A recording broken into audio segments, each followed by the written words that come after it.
Bismillahirrahmanirrahim. Assalamualaikum warahmatullahi wabarakatuh. Selamat malam teman-teman. Perkenalkan, saya Adlu Abdillah, NIM 21 dari kelas Akuntansi Perbankan 7A akan mempresentasikan mengenai kas, giro pada Bank Indonesia dan giro pada bank lain. Adapun pembahasannya, yaitu yang pertama ada pengertian kas dan jenisnya, kemudian yang kedua ada pengertian giro pada BI dan transaksinya, dan yang ketiga ada pengertian giro pada bank lain dan transaksinya.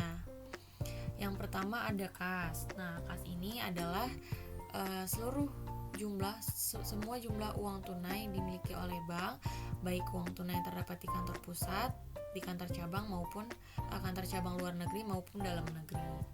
Kas ini bentuknya mata uang kertas dan logam yang masih berlaku. Kemudian kas ini bisa berubah-ubah posisinya karena yang pertama adanya setoran atau penarikan tunai oleh nasabah, kemudian yang kedua ada penyetoran uang ke Bank Indonesia, dan yang ketiga karena penggunaan uang kas untuk memenuhi kebutuhan sehari-hari. Nah, dalam aktivitas bank, uang kas dibagi menjadi 3. Yang pertama ada kas besar, ada kas kecil, dan yang ketiga ada kas ATM. Kas besar ini adalah kas yang tersedia dalam kantor bank. Nah, kas besar berada dalam ruang khazanah yang dikelola oleh pimpinan unit kerja, dan kas yang terdapat pada cash box itu dikelola oleh masing-masing teller. Kemudian kas yang berada dalam khazanah ini disimpan dalam lemari tahan api pada bangunan yang sesuai standar dari Bank Indonesia. Kemudian yang kedua ada kas kecil. Nah, kas kecil ini diperlukan untuk memenuhi kebutuhan sehari-hari, yang mana jumlah biayanya relatif kecil. Jadi untuk meningkatkan efisiensi, bank tidak perlu mengambil dari kas besar jika membutuhkan biaya-biaya yang jumlahnya relatif kecil. Nah, pencatatan kas kecil ini dapat dilakukan dengan 2 cara, yaitu yang pertama ada impress fund system atau sistem dana tetap. Dalam sistem ini, bank akan membentuk kas kecil pada awal pembukuan. Kemudian setiap terdapat pengeluaran ini akan ditarik dari dana kas kecil. Kemudian setelah terjadi penarikan beberapa kali, maka petugas yang menangani kas kecil harus menarik dana dari kas besar sejumlah uang yang dikeluarkan. Maka kas kecil ini akan sama jumlahnya setiap hari. Kemudian yang kedua ada fluctuating system. Nah, pada sistem ini saldo kas kecilnya akan berfluktuasi sesuai dengan perubahan posisi kas kecil yang disebabkan karena adanya pengeluaran yang menggunakan dana kas kecil, sehingga saldo kas kecil ini akan berubah-ubah. Mari kita lihat ilustrasi perhitungan dari impress fund system dan fluctuating system. Yang pertama adalah ilustrasi pada tanggal 5 Januari Bank Bima membentuk kas kecil. Keduanya jurnalnya sama, yaitu kas kecil pada kas sebesar 2 juta. Kemudian ada lagi tanggal 5 Januari Bank Bima mengeluarkan biaya sehari-hari, yang mana ada biaya bahan bakar, biaya konsumsi, dan biaya lain-lain. Ini juga jurnalnya sama, biaya-biaya atau beban di debit, kemudian kasnya di kredit. Yang terakhir ada pada tanggal yang sama juga diketahui adanya penarikan kas kecil menjadi 1.050.000. Nah, ini didapat dari yang awalnya tadi 2 juta, kemudian dikurang dari yang beban-beban ini 950. Nah, maka pada fluctuating system ini dibuat jurnal. Kemudian pembahasan yang kedua yaitu ada giro pada Bank Indonesia. Nah, giro pada Bank Indonesia ini adalah dana yang disimpan oleh bank di Indonesia. Dana ini diperlukan untuk memenuhi likuidasi setiap bank dan untuk keperluan bank dalam melakukan transaksi lalu lintas antar bank.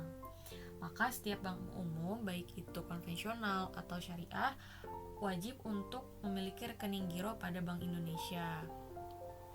Adapun pada transaksi giro pada BI itu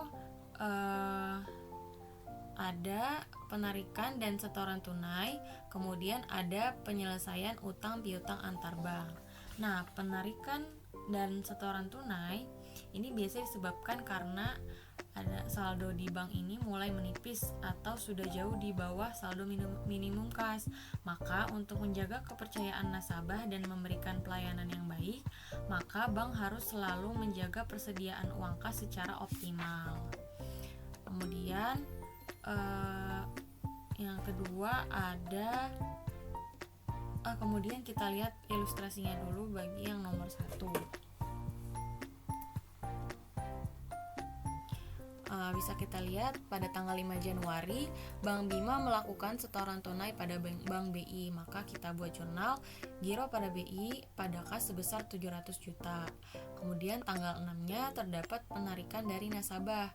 Maka Bank Bima melakukan penarikan tunai pada BI. Jurnalnya dibalik kas pada giro pada BI sebesar 500 juta. Kemudian tadi yang transaksi kedua ada penyelesaian utang piutang antar bank. Nah, ini dibagi dua, yaitu yang pertama ada meliputi melalui transfer atau setoran dan penarikan clearing. Bisa kita lihat ilustrasinya. Yang transfer pada tanggal 5 Januari Aldi adalah nasabah Bank Bima melakukan transfer ke Bank BRI, dikenakan biaya 10.000. Kemudian kita bikin jurnal debitnya tabungan Aldi pada giro BI dan pendapatan komisi transfer. Komisinya tadi 10.000, tabungan gironya 5 juta, maka totalnya 5 juta 10.000. Kemudian pada tanggal yang sama ada lagi transfer masuk dari Bank BBD untuk keuntungan rekening giro Tony di Bank Bima. Maka jurnalnya giro pada BI pada giro Tony sebesar 10 juta.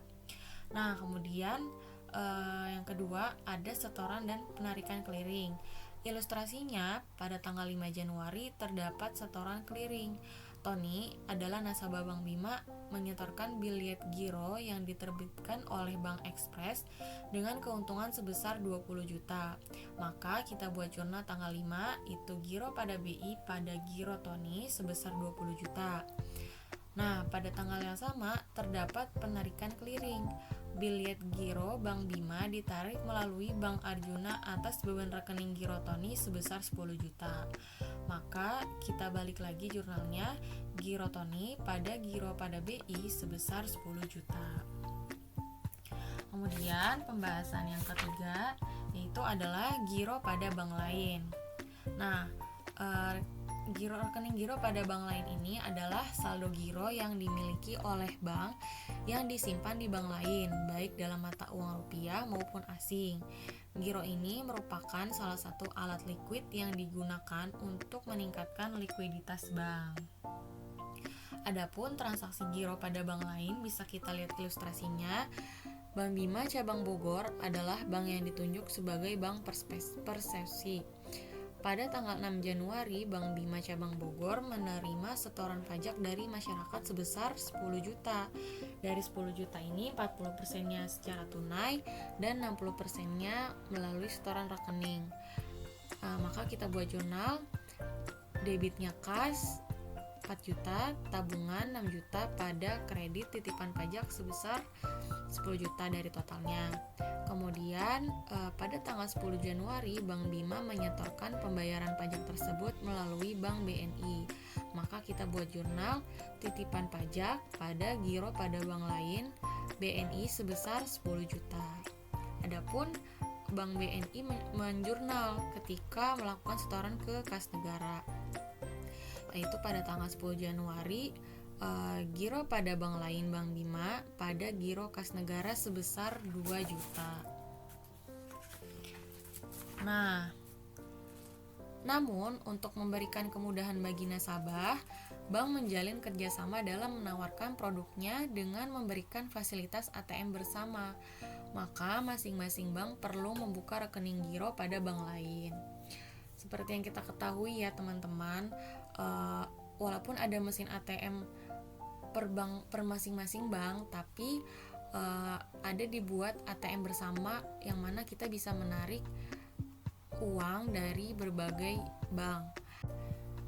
Adapun ilustrasinya, Pada tanggal 6 Januari, nasabah Bank Bima menarik tabungan melalui mesin ATM yang dimiliki Bank ABC. Nah, kita membuat jurnal rekening ATM bersama pada kas ATM sebesar 2 juta. Kemudian, pada tanggal 10 Januari, Bank ABC menagihkan atas penarikan nasabah tabungan Bank Bima di mesin ATM Bank ABC. Penarikannya dibebani biaya 1.000. Kemudian tanggal 10 ya teman-teman, maaf bukan tanggal 6 Januari, maka di jurnal pada debit giro pada bank lain Bima pada pendapatan komisi ATM dan rekening ATM bersama, yang mana tadi komisinya 1.000, rekeningnya 2 juta, maka total gironya adalah 2 juta 1.000. Kemudian Bank ABC juga menjurnal, yaitu pada debitnya tabungan pada giro pada bank lain sebesar 2 juta 1.000. Oke, sekian presentasi dari saya. Terima kasih sudah menyimak. Semoga bermanfaat. Wassalamualaikum warahmatullahi wabarakatuh.